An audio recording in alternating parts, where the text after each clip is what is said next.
Hello, everybody. My name is Bunny. And real quick before I get this started, this is a scary video again.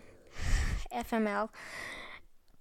But I got two different masks. If you haven't seen my Instagram post yet, we got two different masks, and I'd like you guys to choose which one you'd like to see in videos. I have one that looks more like a cat mask, which, doesn't really go with the whole bunny profile, but whatever. And I have one that looks more like a doll mask. Either way works. Both of them are very pretty, but just wanted to know. Okay, so let's get straight into the video. 12 terrifying ghost stories you shouldn't read alone. Why am I doing this alone? I'm going to do this, though. Whether you believe in ghost stories or not, it's tough not to get freaked out when you're alone. And you hear something bump in the night, or even hear a voice. I can't read for the life of me. This is going to go well. The stories below will freak you out, so it's best to read these with someone, preferably a friend, not a stranger you've decided to creep up behind on the street. Huh? I don't like that picture either. That does not look friendly. Oh well, first one, the cell phone.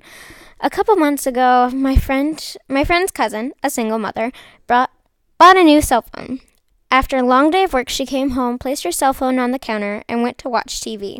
Her son came to her and asked if he could play with her new phone. She told him not to call anyone or mess with text messages, and he agreed. Around 11, she was drowsy, so she decided to tuck her son in and go to bed. She walked to his room and saw that he wasn't there. She then ran over to her room to find him sleeping on her bed with her phone in hand. Relieved, she picked her phone back up from his hand to inspect it. Browsing through it, she noticed only minor changes such as a new background, banner, etc. But then she opened up her saved pictures. She began deleting the pictures he had taken until one new picture remained. When she first saw it, she was in disbelief. It was her son sleeping on her bed. But the picture was taken by someone else above him, and it showed the left half of an elderly woman's face. Oh, no. Oh, that creeps me out. That's a no-no. Like, who breaks into your house to take a picture of your son while he's sleeping? Also, would my recording setup work with me? Possibly? Maybe not? Okay, moving on. Ghost Row. My house was built in 1904. It's a single-family home, wood frame setting on a concrete block foundation. I've been living here for about 12 years. All of the weird things that my siblings have seen or heard in this house, this one is my favorite. This happened to my brother about 10 years ago. My brother and his best friend had started a garage band, playing mostly Spanish rock, alternate music, but in Spanish. His friends could only get together on Sunday afternoons. They would practice until early evening, and they would usually call it quits by 8 p.m. This was the time I usually showed up and went to bed because I worked the graveyard shift. I hate that. I hate it already. We haven't even started, but I hate it already. This happened in late fall, so the days were getting shorter. They had just finished a long session when the decision to head to someone else's house came about. My brother handed his car keys to his brother so they could load up the equipment. To his buddy brother, so they could load up the equipment. Everyone filled out of the basement, but the tricky part was that they needed to walk all the way to the back of the basement, up the back stairs, through the kitchen doorway, down the hall, into the living room, and out the front porch. Everyone was outside sitting in my brother's truck waiting for him. My brother was walking back upstairs when he remembered that he had left his pancakes in a to-go container on a speaker in the basement. He made the decision to go back. Now the basement is not clean. With full sight lines, there had been partitions made, and the boiler and main heating unit are right smack in the middle. So after my brother walks back, he's about to retrieve his food container when out of the corner of his eyes, he sees it. It's a shadowy figure right at his peripheral vision. This feeling of dread and uneasiness washes over my brother. He had been taught that if you are in the presence of a spirit and ghost, and you feel a bad vibe, to quickly say a prayer or cuss at it. My brother chose the latter. He basically told it, "Hey, fuck you, I don't have time for this shit." Me too. My brother started to walk to the back of the basement and briskly up the stairs, closing doors and turning off lights as he was walking out. The last light switch is on the opposite side of the front door. Luckily, the door was open, and the light from the street lamp was flooding the living room with its amber light. My brother said he felt something on his back, but at no point did he turn around. As he flicked the last light switch, the living room went dark, as did the rest of the house. As he stepped out, he pulled on the door, closing it behind him, still holding his food container in one hand. He jogged down the porch a few steps. He walked towards the front gate.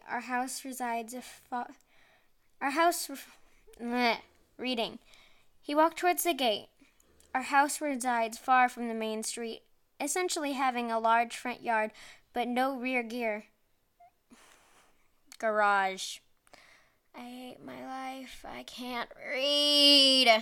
I mean, I can, but you get it. God.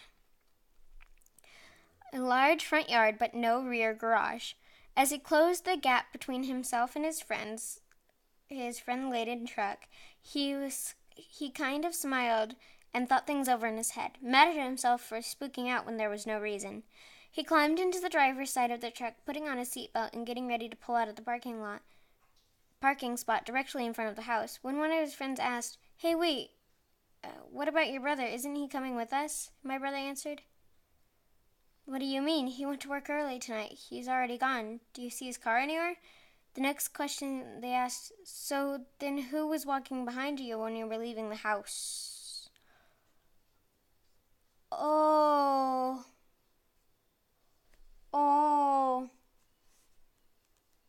I don't like it. I don't like it. No. I'm constantly going to be checking behind me every time I leave the house. Oh, God. The rocking horse. One night, when I was maybe 10, 12, I had trouble falling asleep. My bedroom was the entire top floor of our house, with my bed and such being on the left side and storage closets and a play area being on the right. I was lying in bed when I heard a noise from the other side of the room and see a rocking horse begin to rock. It was sitting just outside one of the storage closet doors. It proceeded to rock its way halfway across the room and stopped dead under the ceiling light. At this point, I was freaking out, just buried my head under the blankets and never peeked out again until morning. It was all confirmed to not be a dream, as the rocking horse was still in the middle of my room when I woke up. Furthermore, I got a stern reprimand from my parents for being out of bed and playing with my toys well past my bedtime. Their bedroom was directly below the storage closet play area and had heard the creaking of the rocking horse shuffling across the room. Oh, that's creepy. That did not sound normal. I'm not going to be able to sleep for a week. The following. My older sister has a ghost that followed her around for years. I lived with her once for about 3 months, and so much weird stuff happened in that time. All my sister would say to me when I mentioned it was that her ghost didn't like me being there. Things like going to bed with everything locked up and switched off, and waking up in the morning with the back door open, lights on, and the kettle switched on. One night, my sister and I were ready. Why a kettle? That ghost just wants some tea, lady. She just wants some tea. She wants to spill the tea all over you. Okay. Where was I? One night, my sister and I were getting ready to go out, and I asked to borrow her liquid foundation. I used it and put it back where she kept the makeup. 10 minutes later, she's asking me for it, and it was nowhere to be seen. She accused me of taking it and made me buy her a new one, and refused to listen to my side of the story. About a year or so later, when she was packing to move to a new house, she found the makeup in a shoebox with some old letters. The shoebox was in a zipped-up suitcase that was underneath her bed. But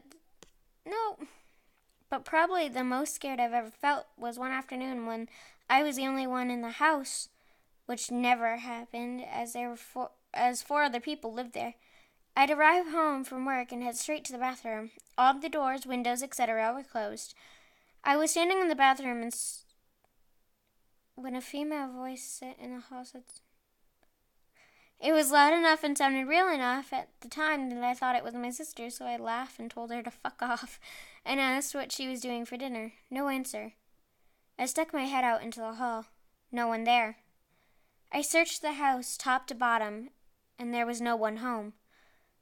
I sat out on the front porch until someone else got home because I didn't want to be in there alone. Oh, I don't like it.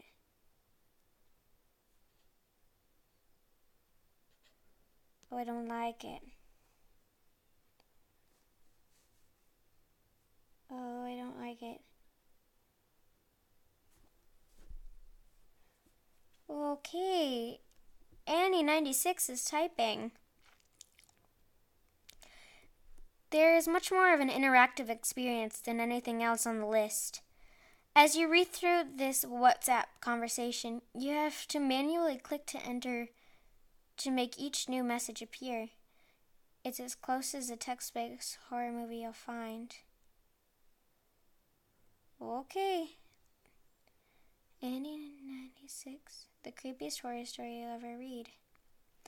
While playing around with the WhatsApp, I stumbled across a weird chat history between two people. I don't know. It scared the hell out of me. When I tried to find it again, the app crashed and kept crashing. Luckily, I managed to make a copy. Here it is. Annie96, 1:31. You asleep? McDavie. No, guess you're not either. Annie96. Can't. It's the wind. Sounds like cats fighting. What's your excuse? Studying. So that's what they call porn now? Annie, what the fuck? Not denying it. McDavie is typing. I still can't believe what Johnny did today. Me neither. That boy has issues. What the fuck? The wind's so loud. That doesn't sound normal. Lol. No wind over here. Just rain. Lucky you. I need my beauty sleep. I like Annie. Damn right you do. What? You mean I look... Shit, I think I heard footsteps on the gravel outside. Get your crazy dad to check it out. I'm home alone. The fam are on a holiday, remember? I told you this. Really? Till when? We should hang out. They really sound like footsteps, but there's something odd about them. I should look out the window, but my bed is so warm. Me too. Sure you want to look out the window when you're alone? What if there really is someone there in your garden looking up at you? Not funny, David. Wow, chill. I'm sure it's nothing. Gonna check. BRB. If there's something strange in your neighborhood, who you gonna call? Annie96 is typing. David, there's someone in the garden. What, really? Yes, I can see a man's back. What's he doing? Annie96 is typing. He's looking for something on his hands and knees in the bushes. McDavie is typing. Haha, he must be high, probably looking for his drugs. David, this is serious. What should I do? Nothing. He'll probably go away by himself. Oh my god, now he's digging with his bare hands. He's ruining the garden. Shit, he's turning around. What does he look like? Andy96 is typing. David, what the fuck? This isn't funny. What? How are you doing that? What are you talking about? Andy96 is typing. I can see that it's you in my garden. How are you writing here without touching your phone? Look up. I'm by the window. Can't you hear me banging on it? Fuck, Annie, now you're scaring me too. I'm definitely not in your garden. That's not me. Stop playing around. I can see your face. And you're wearing that stupid football jacket you're so proud of. McDavie is typing. It must be someone who looks like me. Honestly, Annie, I'm at home. I wouldn't play around like that. It has to be a friend of yours, David, playing a sick prank. How else could he have been wearing your jacket? There are loads of jackets like that. My friends don't look anything like me. You just have me on your mind. He's digging again. Fucking leave already. Annie, do you have a gun in your house? Andy96 is typing. Don't be stupid, David. I couldn't shoot anyone. You don't have to use it, just to show that you're carrying it. Does that jacket have your name on the back? McDavie is typing. Yeah, the team all got one with their name on it. I can see your fucking name. What? What the hell is this, David? McDavie is typing. Annie, that jacket is in my closet. Fuck, he's seen me. Why is he smiling like that? He's coming. Oh God. Call the cops. That was not... Annie? Annie, pick up. McDavie is typing. I've called the cops, told them there's a break-in attempt at your place. They said they're on their way, but it'll take about half an hour. Annie, are you there? Annie96 is typing. It's in the house. Can't talk. I have to be quiet. Lights off. I'm in a closet with a knife. Hard to type. Shaking too much. Fuck. Hang in there, Annie. The police will be there in 20 minutes. Do you know where he is? It, not he. The look it had when it saw me, David. No person could look like that. Jesus Christ. Does it know where you are? No, I grabbed the knife when I saw it running towards the house. I got in the closet when I heard it breaking in. Oh, good. You'll be fine. A druggie doesn't have the brains to find someone hiding in the closet. The police will be there soon. Oh, God, it's calling out to me. It doesn't sound like you, David. Its voice is so deep. Filling the house. Filling my head. What's it saying? Come out, Annie. I just want to look at you. It keeps repeating that over and over. Have I gone mad, David? Is this what it feels like?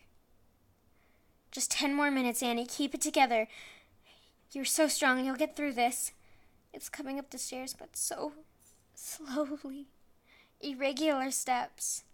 Why does it look like you, David? Why you? I don't know, Annie. Please believe me. Can you make it stop? Please make it stop. I would if I could, I promise. It's at the end of the hall.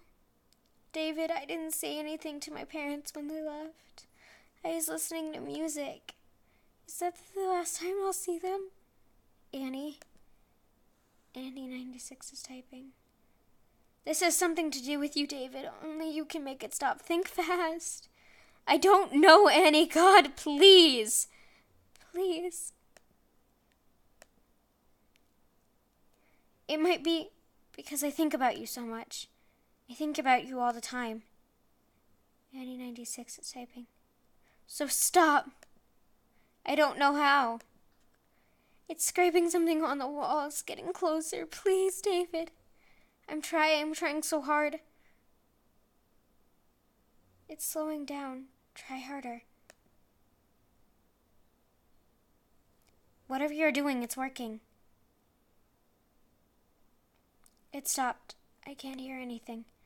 Really? Don't go out yet. Stay put until the police get there. What should I tell them if he's gone? Everything, Annie. Everything you told me. I didn't know you felt that way about me, David. I'm so glad it stopped. Can you come over in the morning, David? I really need to see you.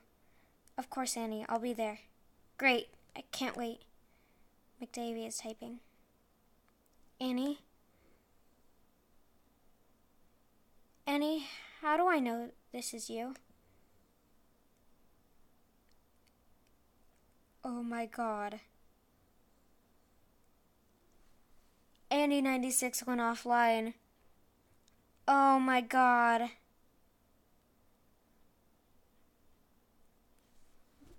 What the fuck was that?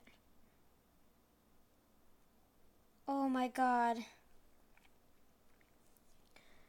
That is literally the creepiest thing I've ever seen. This person who looked like her friend broke into her house,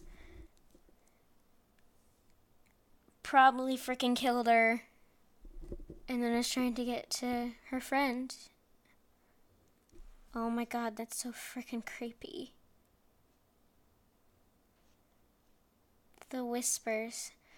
This is a story I do not often tell. I promise sincerely that this has scared me for life, and although I have looked into psychological explanations for what I heard and natural explanations for what occurred, they remain unsatisfactory.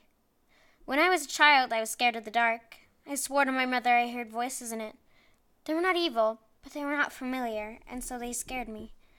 It was not uncommon in the middle of the night for me to wake up and hear whispers, as I would call them, asking for my mom.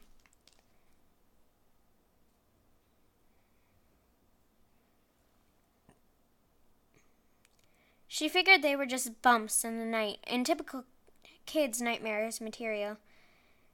I tried often to explain to her that it was more than that they sounded different from one another, the way people's voices do.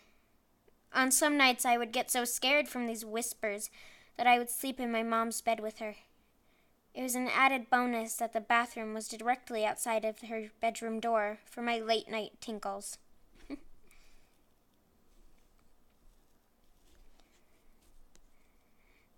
I should add at this point that when walking out into the hall to go to the bathroom, you look directly down the stairs that would lead you into my living room on the first floor, as my mom's bedroom was on the second. One such night around Christmas, I awoke and felt the need to relieve myself. I walked out from the door and distinctly heard the phrase, "Look!" and to my astonishment, a red light, almost like a spotlight, was cast upon the wall at the very bottom of the stairs. The light had no other source. It was by itself, and I was transfixed by it. Being a little kid and only being a few days from Christmas, I knew what the light was. It was Santa. How else could it get into my house to know I was being a good boy? I was excited.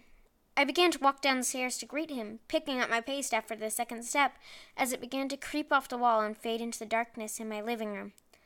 That's when I heard him, a very strong, masculine voice, different from the first, not at all like my father. Not to say he wasn't masculine, just it was different. It said, "Stop, right now, go back up those stairs." I listened, turned around, and what happened next, I'm not so sure. I would believe if someone had told me the same story. After reaching the top of the stairs, I heard a very loud crash that sent me running back to my mother's bed, where I jumped straight under the covers and stayed there the whole night. That's when I heard him. Oh, I've already read that. When we awoke the next morning, the poinsettia lights, little Christmas flower lights, that glowed red, my mother had put on the railing down the stairs were pulled straight down to the bottom of the stairs, some broken for what seemed like forceful tear, laying in a single pile.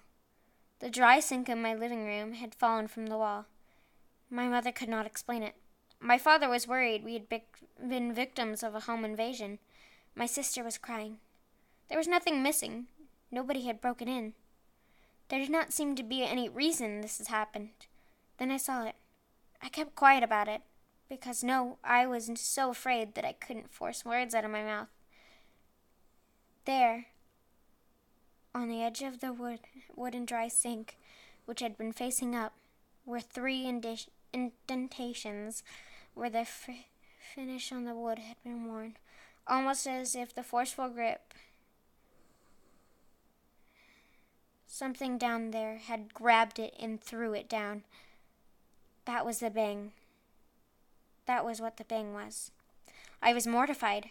After that day, I had never heard a single voice again. I do not like to imagine what waiting downstairs for me that night, if it was anything at all. But I can tell you that the reality was that something had physically acted upon 2 things in my house near the bottom of the stairwell.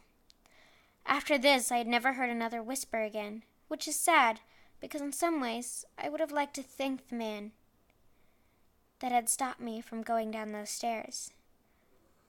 This happened when I'm 7. I'm 20 years old now, and because of this incident, I'm still afraid of the dark, especially shadowy stairwells. I'm still recovering after the Annie 96 is typing. Like, WTF, guys. The grandfather. My grandfather told me this story about how one time when he was sitting in a chair in front of my house, when he heard his wife repeatedly calling him from inside the house. The thing is, my grandmother passed away a few years before that. But he told me that the voice was so pressing that he actually got up to look inside the house. As soon as he got inside, he heard a loud crash behind him and turned to see that the chair he was sitting in moments ago had been crushed by the cast iron gutter that fell on it. If he hadn't come inside the house, he would have probably been seriously injured. I don't know if it's paranormal or not, but every time I think about it, it sends chills down my spine. That is literally like a good spirit. His wife is a good spirit. She's like, that thing's gonna fall. I know it's gonna fall. Call my husband in here. I may be dead, but he's gonna listen. God. I hate horror stuff. So this is like especially creepy for me. I just hate it.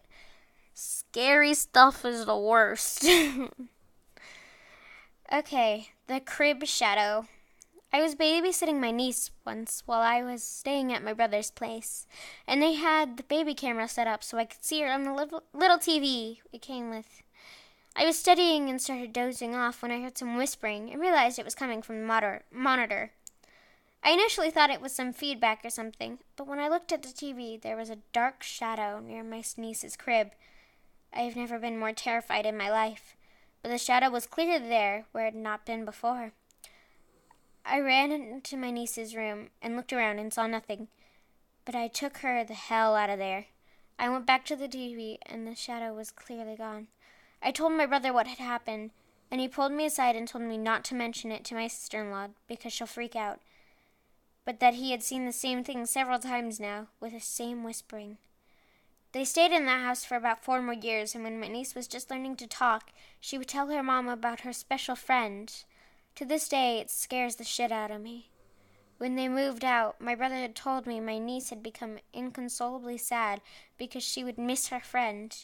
Her mom would tell her she could bring him along, but all she would say is that he couldn't leave the house. We never have, to this day, told her about that damn shadow, and she apparently never saw it. Oh my God. Why are these so creepy?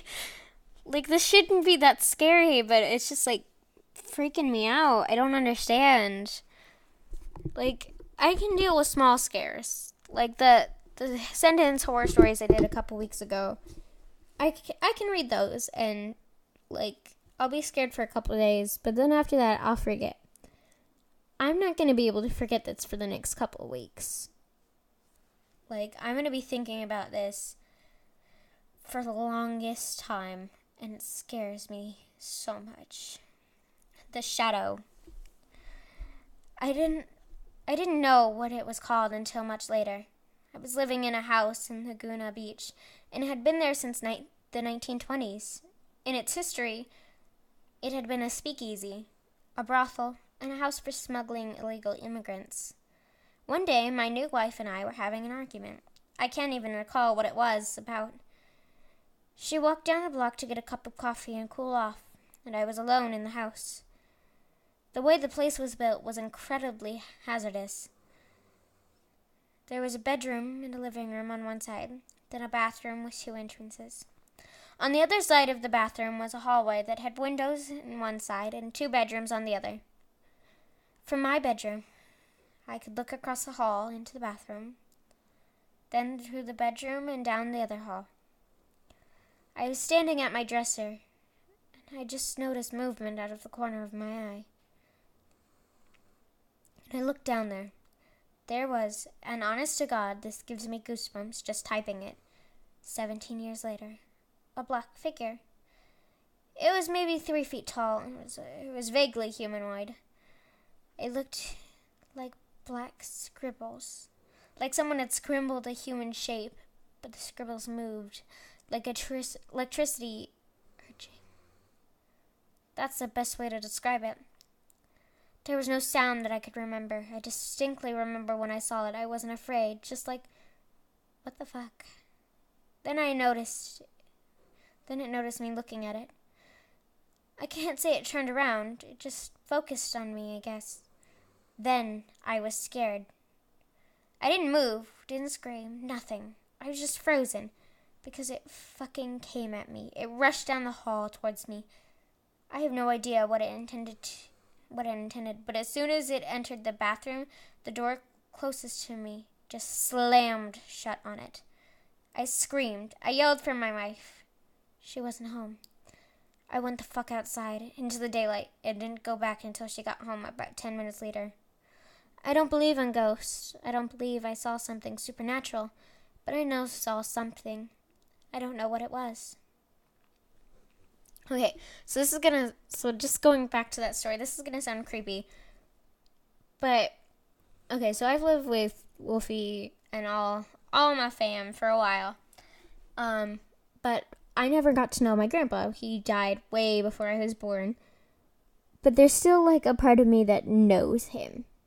Like, I may not have met him in person, but I've always had these weird things happen to me. Like, I'll wake up in the middle of the night, and I'll hear something on my door, but I'll feel relaxed. Like, I know who's doing it. When I really don't, but it'll kind of calm me.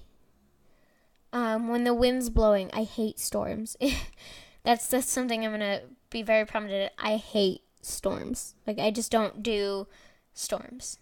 I've lived in an area where storms usually mean bad things, so it's not a good thing for me.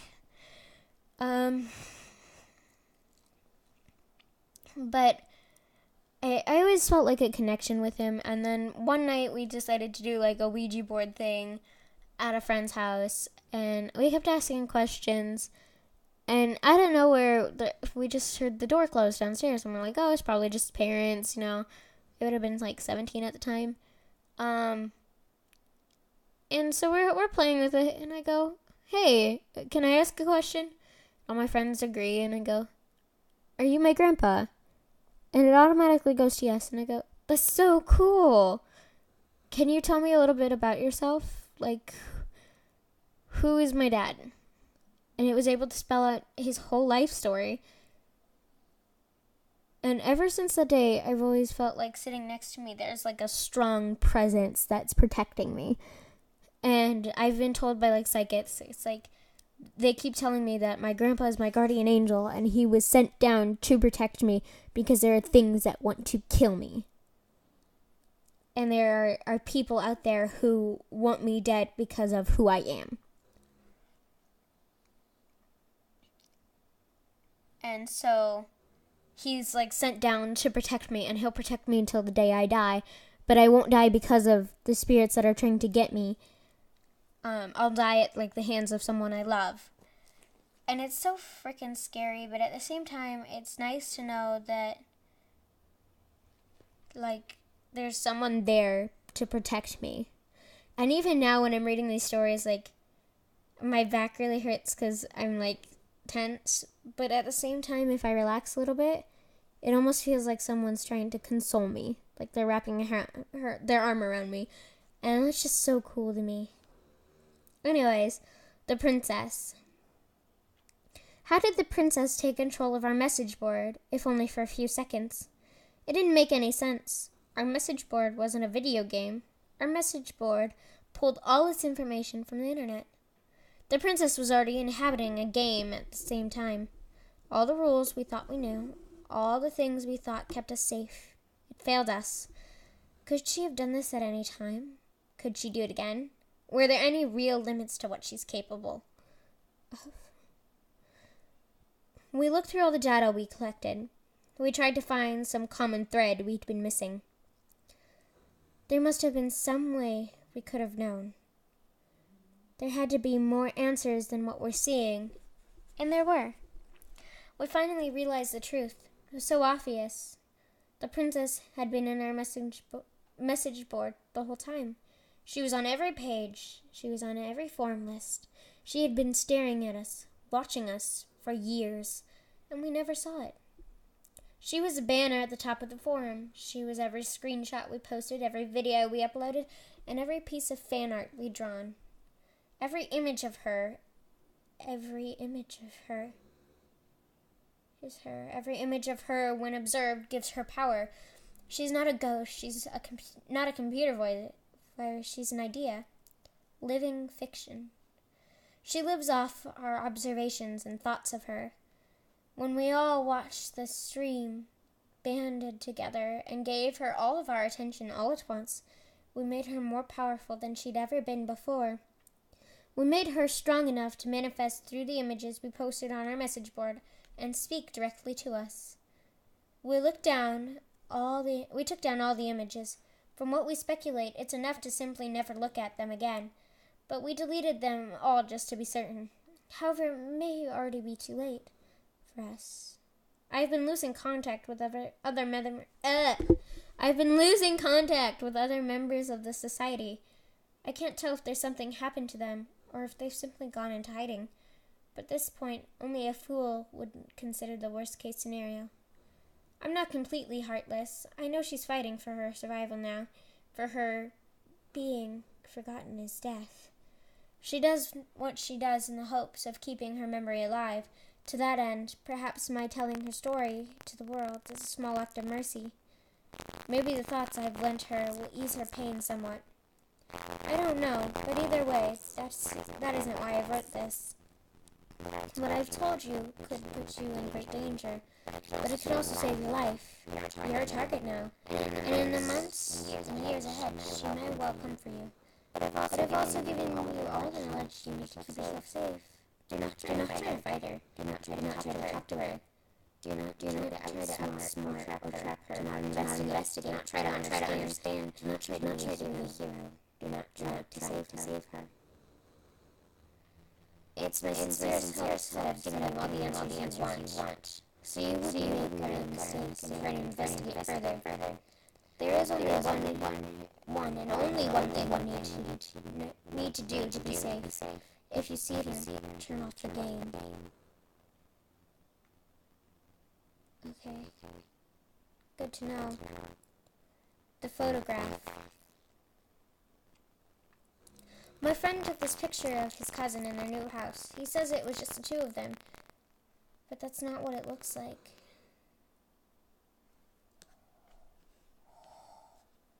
Hi. Hello. Hi. You mind telling me what you're doing there, hon? Yeah, no, not friendly. That did not look friendly. The satellite images. A friend of mine showed me how to use Google Maps. I'm sure you've seen it. It lets you use satellite images to look at locations all over the world. A few years ago, I was in a car accident. Since then, I don't really leave the house that often. It's difficult, and the idea of seeing a car drive by me makes me feel lightheaded. I'm fascinated by the fact that I could see all over the world, almost like being there. I could virtually walk down the streets and almost feel like I was really there. I became instantly hooked, gave me the real eye on the world. I could go to almost any major city, and I did. I'd seen streets in China, Japan, Germany, and England, and so many places. I'd even gone to tourist attractions like the Great Barrier Reef and Dracula's Castle. My favorite was to go to random places in major cities and see how many people and animals I could find. The faces of the people were always blurred to protect their privacy, but it was still enjoyable to see them out there, enjoying their life, walking like it was no big deal. She must have good taste, I laughed.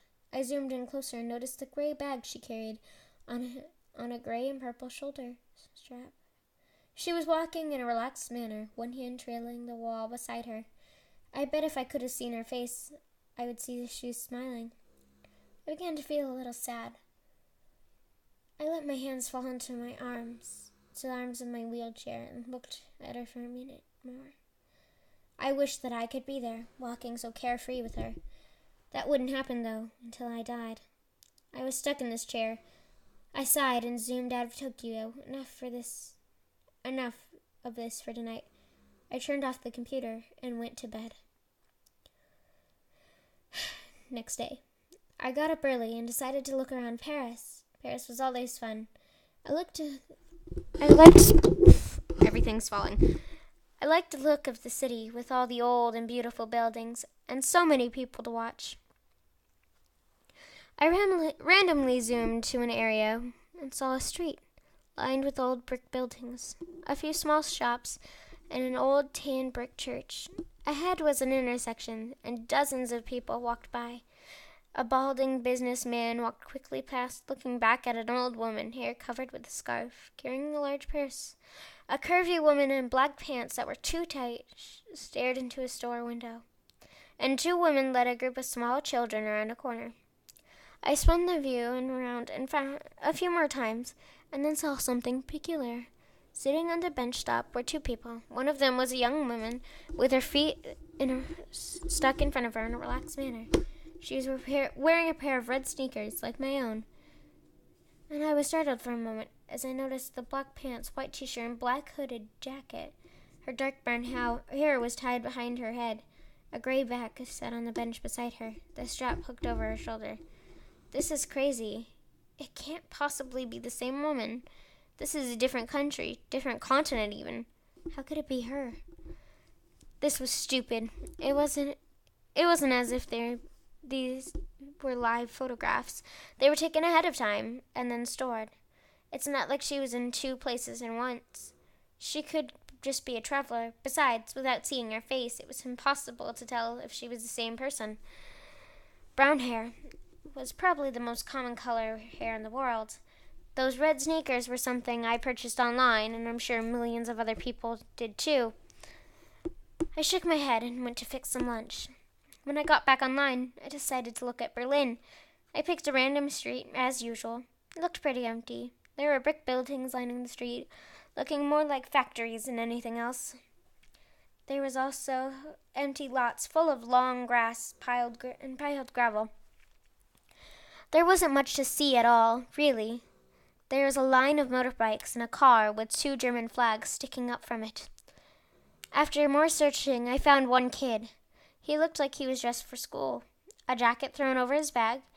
He was intently looking at some kind of mobile device. I was disappointed. I started to leave, but then I caught something out of the corner of my eye. I turned the view, and there they were, those damned red sneakers. She was standing on the street corner next to some kind of signpost. She had a hand on the post, looking down at the street, as if wanting to cross the street. I stared in shock. How could she be there too? Even if she was traveling, there's no way I would find her every time. Even finding her in Paris would have been one heck of a coincidence. But this was crazy. Was this some kind of joke? Had Google decided to play a prank on its users that use their products so much? It would have been a great joke. I did a quick search looking for a note about a woman that shows up like Waldo. There was nothing. I looked through articles on strange things you can see on Google Maps, but none of them mentioned that woman that travels the world with you. This was crazy. Had my self-imposed isolation driven me mad? Had I become so lonely that I created a hallucination for myself? Leaving the Berlin image on my screen, I sent a text to my friend, asking him to look at the locations. I asked him if he saw the same woman, then I waited.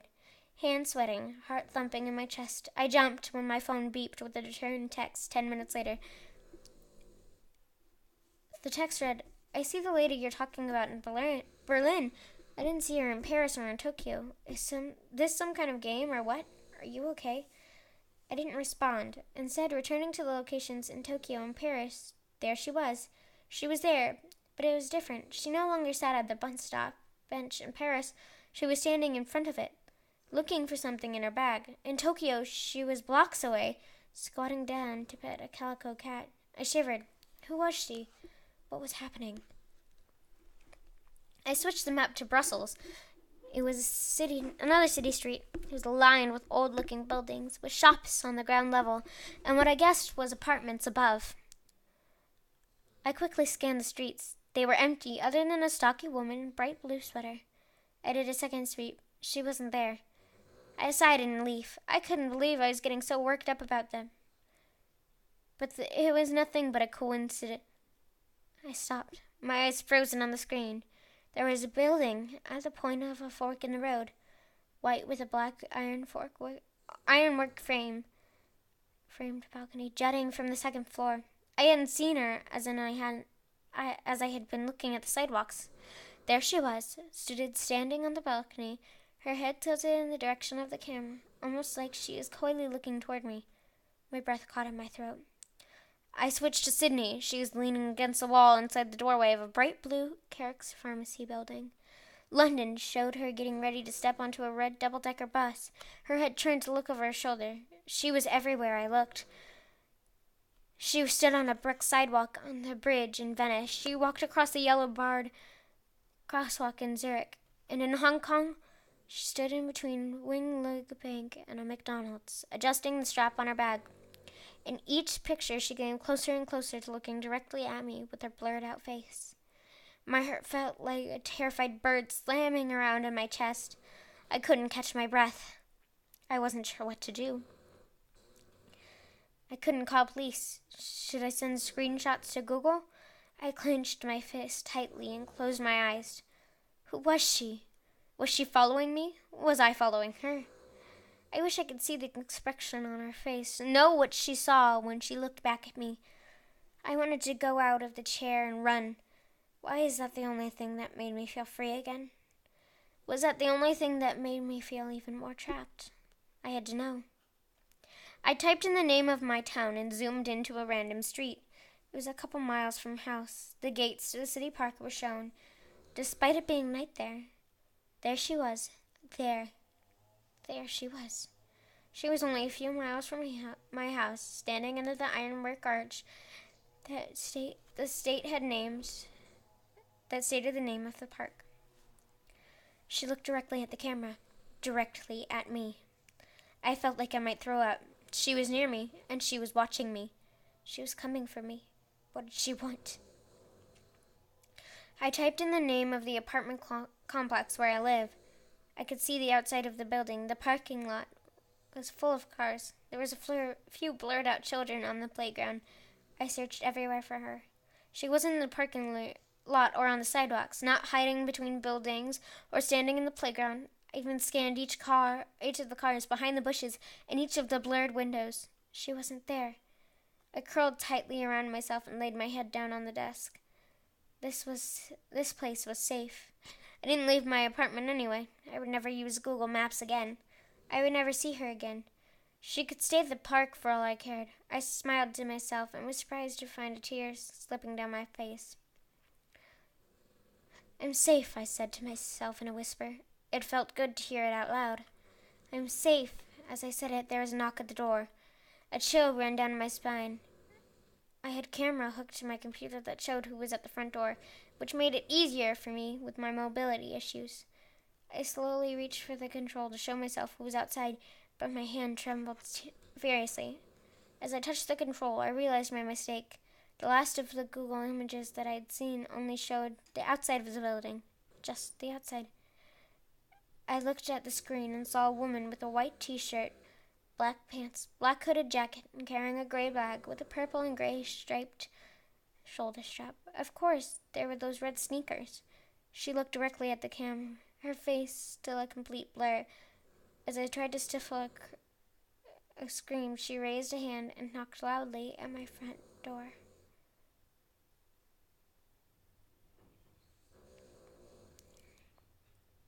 Oh my God. Oh my God. Who is that girl? Oh my God. Okay, I'm gonna end the video here. I love you guys so much, but I'm gonna go cry myself to sleep. If you like this video, please hit that like button down below. And if you are new to the channel, please subscribe. And as always, I'll see you guys in the next video. Love you guys. Bye. Mwah.